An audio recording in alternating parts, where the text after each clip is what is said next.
Hi, this is Dr. Saxena, and I've been talking on something for every kind of chronic diseases. We try to follow some of the dictats.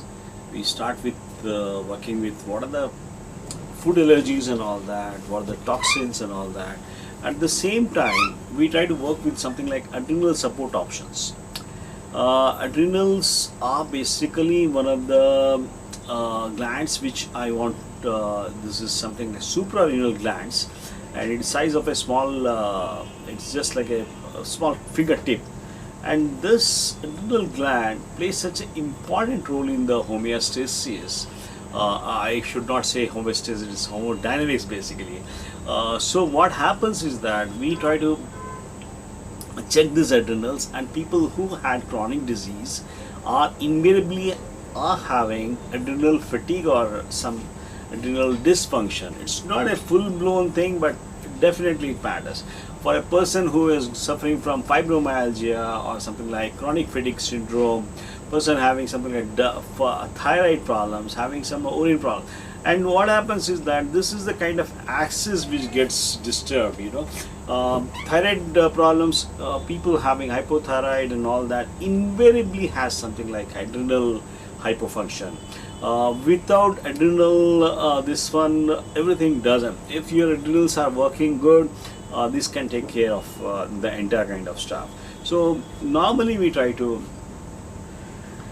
help people achieve that normal good adrenal status by asking them to look into some things like address root causes. Root causes are usually the diet, drugs, you have got toxicities, you have got illness, lifestyle and emotional excesses, stress, infections and all. So you need to look at all these things. I'll start with something like diet. Diet is basically the most easy thing which you can always follow if you want to maintain a good adrenal health. Is stay off from the blood sugar roller coaster things as such. Try to see that you don't take at all this refined sugar and any food you has got high levels of glycemic index.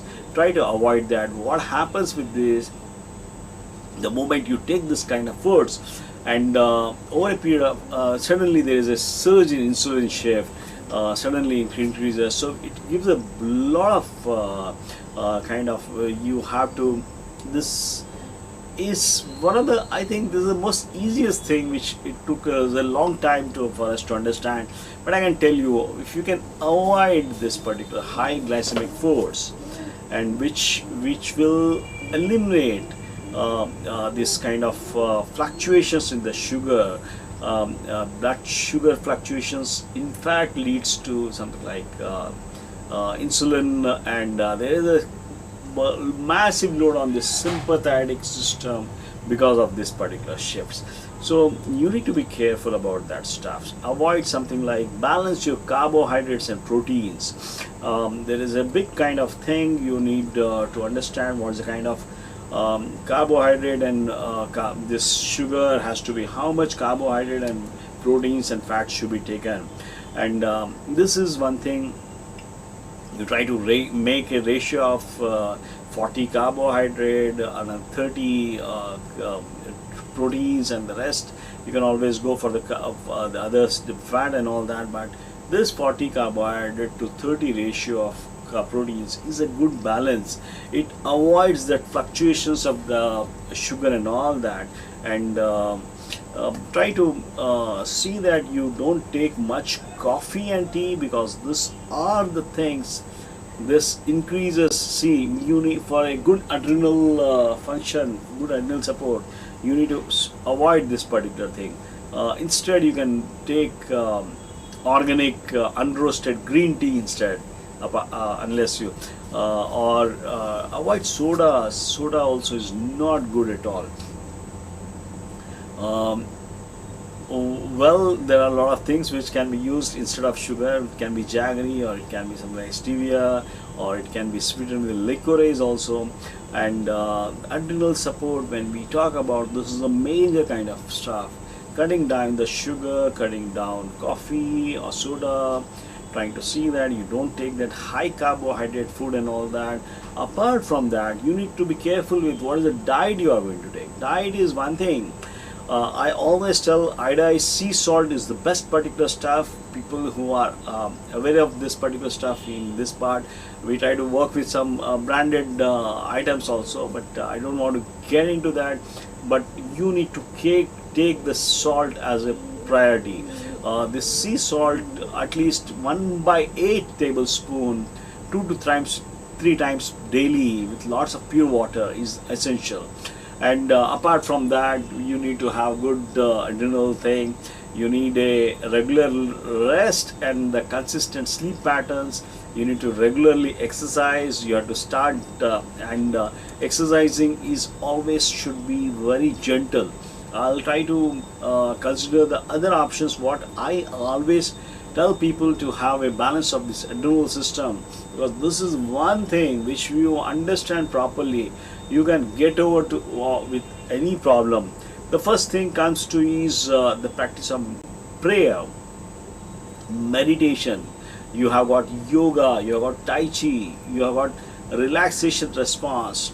Just by yoga, trying to breathe, deep breathe, and trying to work it out. That it's called sympathetic parasympathetic balances, and that makes a big thing. Prayer is a kind of thing. Relaxation response. I talk about something like rebound exercises. Rebound exercise is one of the favorite stuffs. I try to do that infrequently, because sometimes even if you are able to do rebound exercise weekly thrice for a 1 minute, that's also very important in trying to help your adrenals.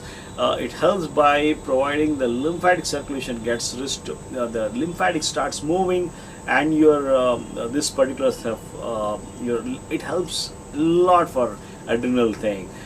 Walking is essential. Walking is one thing which you always have to look. The people who come to us, usually they have problems with knee joint and all that, so many other things. So we ask them to go for the other stuff, so apart from this particular stuff. I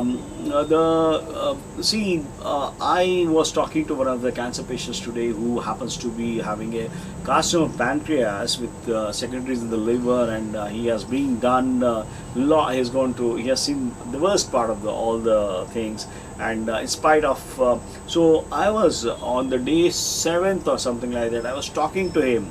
I was telling him to how to practice forgiveness and show gratitude towards others, because what happens is that this is one thing which can help you in tremendously.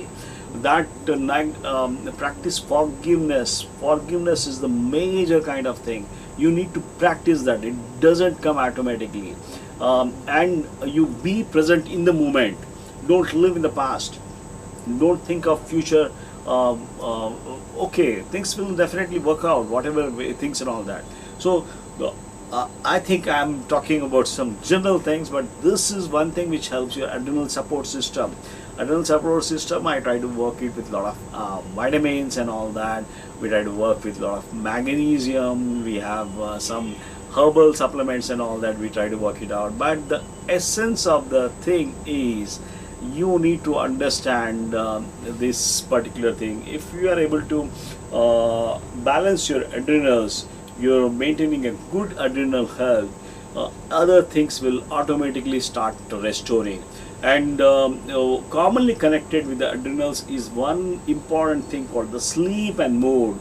I do see people having sleep disturbances very commonly. I don't intend to have spoken in other videos about the sleep working and all that. Just give a short kind of thing. What is that REM sleep? What is that hormone activity during the sleep? What is the good sleep hygiene you should look? What is the so how do you resolve that insomnias and all that? We try to give some simple things instruction to the patients. And the first most important thing is you need to avoid this thing called hypoglycemia. Most of the patients who come to us, they eat their dinner time. Usually it all depends on person to person, but usually this is one of the commonest thing. Hypoglycemia is one of the commonest causes for insomnia. We always advise them to take some snacks, bedtime snacks also, and you need to eliminate all this coffee, tea, and all that, all the stimulants when you retire. From evening onwards, don't take the tea, coffee, and all that. We add something like magnesium, which is our favorite kind of stuff, and sometimes chamomile tea also makes a difference. And I somehow, when I spoke about REM and non-REM sleep, people who has non-REM sleep, especially for the lack of, that is stage 4 sleep as such, non-REM.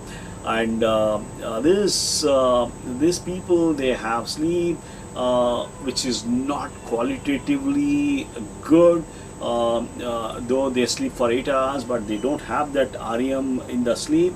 They usually suffer from something like fatigue, they have depression, they have apathy, and they have physical complaints all over. So what is advice for these people? They need to do daily exercise for 30 to 40 minutes in the morning or afternoon, and they should, or in the sunshine, they should do some sunbathing, try to sit in the sunshine for at least some time. And they can always, we try to give them something like passion flower combinations, chamomile, and some simple things, something like kawa, which helps. What other things I would like to do for people who has lack of REM sleep, lack of non-REM sleep, we try to work on that, this particular stuff. For other, we try to work on something like melatonin and GABA receptor things as such. And the thing which has helped most of the people is something called walnut milk. Walnut milk is a rich source of serotonin, and it is one of the best kind of 1/8 or 1/4 cup of walnuts blended into rice milk or something like almond milk. If you take before food and before bed or after your dinner, it's a very good bed. I can always tell you, people can get a good sleep with this particular thing. You can of course add something like cinnamon, you can always add like nutmeg or flax seeds, sunflower seeds, or hemp or lecithin granules in that. And I would definitely advise people who has sleep issues to try with the juice therapy. Try to follow something like date fig, lettuce, passion juice flower thing as such, and it helps you phenomenally. This is one thing which always comes to my mind. And this is these two things we try to work with, the adrenal support as well as with the sleep support. And these are the two things which are one of our kind of my favorite stuffs, and it helps everyone. Not necessarily, it can help a normal person also. You need not have to have a disease to get into this particular thing. So this is how we try to work with the integrity protocols and all that. I hope I made things quite clear. This is a very common problem, sleep issues as well as the adrenal issues. And if you can follow some of the guidelines, things will be much easier. Thank you.